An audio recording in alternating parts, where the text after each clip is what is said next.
Cinema మొత్తం MLA గారి mobile ఫోన్లో మొత్తం సినిమా ఉన్నది. మీరు సిట్టు విచారణ పెట్టండి, మేము ఆ సిట్టు విచారణ సజ్జనార్ గారిని పెడతారా, శివధర్ రెడ్డి గారు ఉంటారా, లేదు హోంమంత్రి గారే విచారణ చేపడతారా?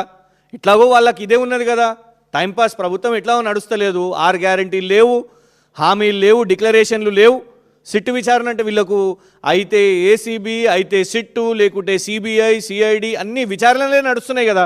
ఇదొకటి పెట్టండి, ఈ విచారణ కూడా పెట్టేసేయండి, అయిపోతుంది. ఇంతసేపు మా మీదేనా విచారణ? ఒకసారి మీ నాయకులది కూడా విచారణ పెట్టండి. పొంగులేటి గారి అబ్బాయిదేమో రాఘవ కన్స్ట్రక్షన్స్ ఎఫ్ఐఆర్ అవుతుంది గచ్చిబౌలిలో. కానీ ఏం జరుగుతుంది? పొంగులేటి గారేమో నిస్వార్థంగా నేను విచారణకు సపోర్ట్ చేస్తా అంటారు, 2 రోజులకే ఇన్స్పెక్టర్ గారిని, హబీబుల్లా ఖాన్ గారిని మార్చేస్తారు. మరి దాని మీద విచారణ జరగదు ఎందుకు? మొన్న కూడా మనం చూస్తున్నాం, కరీంనగర్లో కూడా కమిషనర్ గారిని మీ న్యూస్ ఛానల్స్ వేసినాయి. కమిషనర్ గారిని అక్కడ మంత్రి గారు ప్రెషర్ పెట్టినని, ఎమ్మెల్యే గారు ప్రెషర్ పెట్టినని, కమిషనర్ గారు ఏం చేశారు? ఎస్ఐ గారిని సస్పెండ్ చేసేసి ఇమీడియట్గా వెకేషన్కి వెళ్ళిపోయారు. విచారణ పెట్టండి ఇవన్నిటి మీద. మేము ఇక్కడ అంటున్నది సూటిగా, ఇక్కడ 300 కోట్ల డెక్కన్ సిమెంట్స్ అనేటివి కూడా ఎట్లా బయటికి వచ్చింది?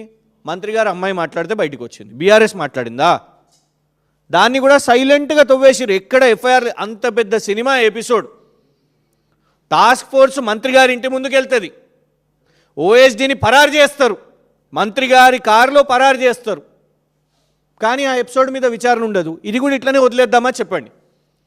ఒక కంపెనీ వాళ్ళు వచ్చి ధైర్యం, అసలు రాష్ట్రంలో ఒక ప్రభుత్వం మీద ఎవరు బయటికి వచ్చి అంత ధైర్యం చేయరు. ఒక కంపెనీ వచ్చి కంప్లైంట్ చేయడానికి, అది కూడా రేవంత్ రెడ్డి గారు ఉన్న ప్రభుత్వం అయితే ఇవాళ ఏ విధంగా లా అండ్ ఆర్డర్ గాలికి వదిలేసిర్రో, ఏ విధంగా బెదిరింపులు జరుగుతున్నాయంటే, ఇవాళ ఈ కంపెనీ ధైర్యం చేసి పోలీస్ కంప్లైంట్ రాసింది అని అంటే విచారణకైతే ఆదేశించాలి కదా, కనీసం ఎఫ్ఐఆర్ అన్న చేయాలి కదా. 9 జనవరి 2026 వారం అవుతుంది. ఏం యాక్షన్ తీసుకున్నారు ఈ కంప్లైంట్ మీద? సంపత్ కుమార్ గారి మీదే ఆరోపణ ఉన్నప్పుడు సంపత్ కుమార్ గారి వాళ్ళ సంజాయిషి ఇచ్చుకుంటే 8 కోట్లు 8 లక్షలు. నేను మీకు ఒక్కటి చెప్తానండి, మీరైతే ఒక్కటి మంచిగా చెప్పారు. 8 లక్షలు అన్నారు కదా, లా ఏం చెప్తుంది? 8 లక్షలు అంటే నేరం కాదా? చలో అట్లా ఆలోచిద్దాం. చారానైనా ఆటానైనా రూపాయి అయినా నేరం నేరమే అంటే నువ్వు ఒప్పుకుంటున్నట్టే కదా. నువ్వు వాళ్ళతో మాట్లాడింది ఒప్పుకున్నట్టే, నువ్వు వసూలు అడిగింది ఒప్పుకున్నట్టే.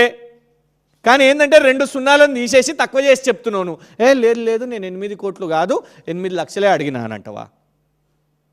నువ్వు ఎక్స్టార్షన్ చేస్తున్నానైతే ఒప్పుకుంటున్నావు కదా. దాని మీద విచారణ జరగాలి. విచారణ జరిగితే బయటికి వస్తుంది 8 కోట్లు కాదు. ఈ అవినీతి తిమింగలం వీళ్ళు అంటున్న వసూలు రాజా ఏమేమి అవినీతి చేసిండో, ఆసుపత్రులైనా ఆయనకే కాంట్రాక్ట్లు, భూమి కబ్జాలు, ఉద్యోగాల విషయం మీద తెలంగాణ యువత ఇవాళ రోడ్డు మీద ఉన్నారండి. మాకు జాబ్ క్యాలెండర్ కావాలి, మాకు జాబులు కావాలని. వాళ్ళకి తెలుస్తలేదు పాపం. జాబులు ఎందుకు పడతలేవంటే ఎమ్మెల్యేలు కాదు వీళ్ళు, ఎమ్మెల్యే కూడా కాదు ఆయన, ఎమ్మెల్యే అని చెప్దామన్నా కూడా ఎక్స్ఎమ్మెల్యేలు కూడా ఇవాళ కాంగ్రెస్ నాయకులు అమ్ముకుంటున్నారు కాబట్టి అందుకే అక్కడ నోటిఫికేషన్లు పడతలేవు. అక్కడ భర్తీ అవుతున్నాయి, కాంట్రాక్ట్ ఉద్యోగులు భర్తీ అవుతున్నాయి, నోటిఫికేషన్లు పడతలేవు. ఎందుకంటే వీళ్ళకి ఇది కావాలి కాబట్టి. మీకు ఛాలెంజ్ చేస్తున్నాం, మీకు ఆడియో కూడా వినిపిస్తాము. ఒక అధికారిని బెదిరించిండు, ఉంటావా ఊడగొట్టాలనా? వర్డ్ కూడా ఎగ్జాక్ట్గా మీకు చెప్తున్నా, ఉంటావా ఊడగొట్టాలనా? నాకు ఆ లిస్టు నువ్వు పంపించాలి, ఆ లిస్టు నేను అప్రూవ్ చేసినాకనే అది రిలీజ్ కావాలి ఎవరికి వచ్చినాయి ఉద్యోగాలు అని. ఆ అధికారి ధైర్యంగా నిలబడినందుకు నేను ఇవ్వను లిస్టు, అది కలెక్టర్ గారికే లిస్టు పోతుంది అని అంటే పాపం ఆ అధికారి 2 రోజులకే ట్రాన్స్ఫర్. ఇది వాస్తవం, ఇది నిజం. మా మీద ఎట్లాగో కేసులు వేస్తారు కదా, మేము ట్వీట్లు చేస్తేనే కేసులు వేస్తారు కదా. ఇవ్వండి, ప్రెస్ నోట్లో ఇంత కంటెంట్ ఇచ్చినాం. పెట్టండి, సిట్టు విచారణ పెట్టండి. Straight question. 8 కోట్ల భాగోతం, గ్లోబెన్ కాంట్రాక్ట్ల భాగోతం, అసైన్డ్ భూముల కబ్జా భాగోతం, ఈ ఉద్యోగాల అమ్ముకోవడం భాగోతం, ఇవన్నీ కూడా బయట పెడతాం. మేము క్లియర్గా కూడా చెప్తున్నాం. మళ్ళీ పేపర్ ఆర్టికల్స్ ఇవన్నీ కాదు, సంపత్ కుమార్ గారి ఆడియోనే ఎమ్మెల్యే గారు డైరెక్ట్గా సిట్టుగా అప్పచెప్తారు. Thank you.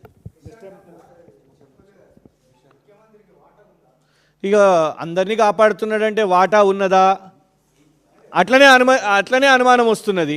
విచారణ చేయకుండా కాపాడుతున్నారు కదా. ఇప్పుడు నాయిని బొగ్గుగని గురించి అయితే వినుండొచ్చు కదా మీకు. నాయిని బొగ్గుగని అంటే ఇది పెద్ద సబ్జెక్టు. నాయిని బొగ్గుగనిని అడ్డుపడ్డదే కోమటిరెడ్డి వెంకటరెడ్డి గారు, కానీ ఇవాళ దాన్ని చేస్తున్నదే బట్టి విక్రమార్క గారు. రేవంత్ రెడ్డి గారికి కూడా ఏదో ఆశ కలిగినట్టుంది, రేపో మాపో దాని 1600 కోట్ల కాంట్రాక్టు. ఇది చాలా పెద్ద సబ్జెక్ట్ ఇది. ఆ ముగ్గురు ముఖ్యమంత్రి, ఉప ముఖ్యమంత్రి, మంత్రి మధ్యలో జరిగిన కొట్లాటనే లాస్ట్ 2-3 రోజులు మనం చూసిన ఎపిసోడ్. సో అట్లా కాపాడుతున్నారు కావచ్చు. వీరిని కూడా విచారణ చేపట్టండి, తెలుస్తుంది నిజంగానే రేవంత్ రెడ్డి గారు సపోర్ట్ ఉందో లేదో. రేపే కదా మీటింగ్ రేవంత్ రెడ్డి గారికి. ఇవాళ ఆల్రెడీ ఎమ్మెల్యే గారు మాట్లాడేసారు, మేము మాట్లాడినాం. రేపు రేవంత్ రెడ్డి గారి స్టాండ్ ఏందో చూద్దాం.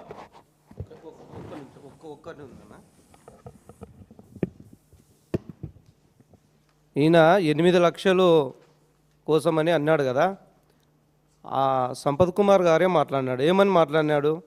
25 రోజులు మా క్యాండిడేట్ భాష జేసీపీ బాడిగలు రావాలని మాట్లాడినాడు. మరి నిజంగా కూడా అప్పటికే 5 లక్షలు ఇచ్చినాడు. 13 లక్షలు అయితే 5 లక్షలు, ఇది మీరు బాగా గమనించాలి. అప్పటికే 5 లక్షలు ఇచ్చినాడు, ఇంకా 8 లక్షలు ఇవ్వాలా, దానికోసం మా వాళ్ళు పోయినాడు అన్నాడు. అంటే 25 రోజులకి ఎక్కడన్నా జేసీబీ బాడిగా 13 లక్షలు అవుతుందా? మీరు బాగా గమనించండి. అంటే ఇవన్నీ మాటలు ఏదో కాకమ్మ కథలు చెప్పి మాటలు మసి మారేడు పూసే మాటలు సంపత్ కుమార్ గారు మాట్లాడుతున్నారు. దీనిపైన నిజంగా విచారణ చేయాలి. ఆయన మీద ఎఫ్ఐఆర్ చేయాలంటే ఆఫీసర్లు భయపడుతున్నారు. మా తాలూకాలో ప్రతి ఆఫీసరు భయపడుతున్నారు, వాళ్ళని భయపడిస్తున్నాడు. లేదంటే మీరు ఏమన్నా చేస్తే మిమ్మల్ని ట్రాన్స్ఫర్ చేస్తా అంటాడు. అందుకని వాళ్ళ మీద ఎఫ్ఐఆర్ కూడా చేయలేకున్నాడు. ఏదన్నా కానీ